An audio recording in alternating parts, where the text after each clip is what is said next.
Hey! You know what it's like to burn the candle at both ends? I need to stop going to bed at like 5 o'clock in the morning every night. There's so many emails. And I do read all the comments that you folks post in my videos. Obviously, I don't respond to them all, but I do read them all. Even the abusive ones, the ones that are really mean and abusive.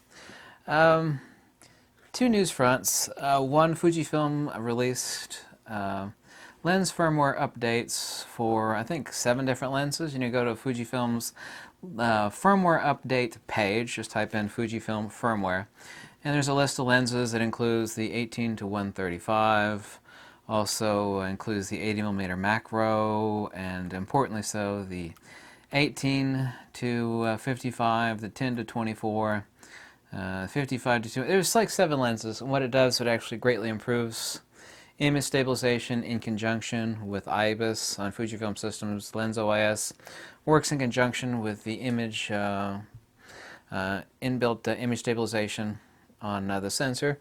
So it says fix some minor bugs. What it does is it greatly improves. And this is great too for people who want to do handheld vlogging. Flip your screen around and just do some vlogging, just walking, so you don't need a gimbal, which I find to be even though I'm not a video person, I actually find that to be incredibly wonderful. So go to the Fujifilm's firmware update page to see that.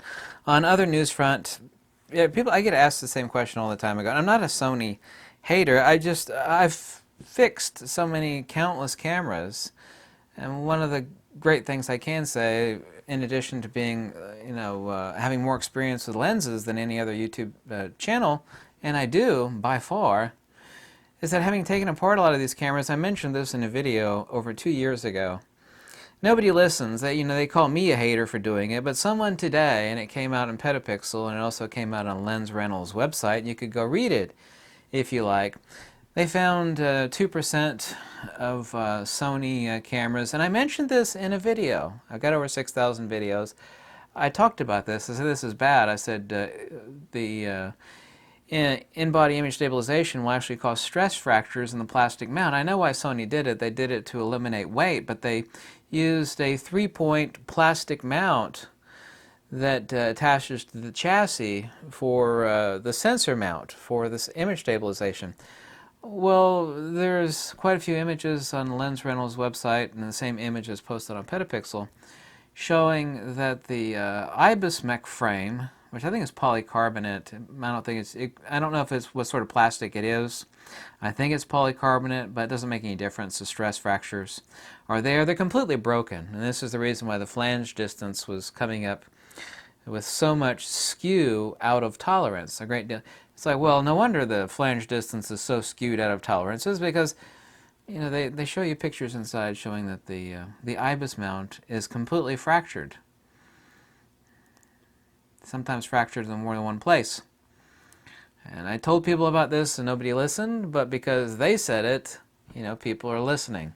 It's like, well, I told you about this 2 years ago. I knew when I saw it, it's like, I know they're doing this to save weight, but this is not good. This is going to fracture, stress fracture, because it's on a moving sensor platform. And then what it's going to do is perpetually, and it moves really fast, and almost at an ultrasonic speed, and all those movements cause stress fractures. And so, yes. To answer people's questions, there are many countless examples that I could give, but there is yet a one of many countless endless examples of why I don't like Sony and I don't recommend their cameras. If you do like them, good for you. I don't sell anything, I don't have any affiliate links, but here's another good reason why. Take from that what you will. Hate it, love it.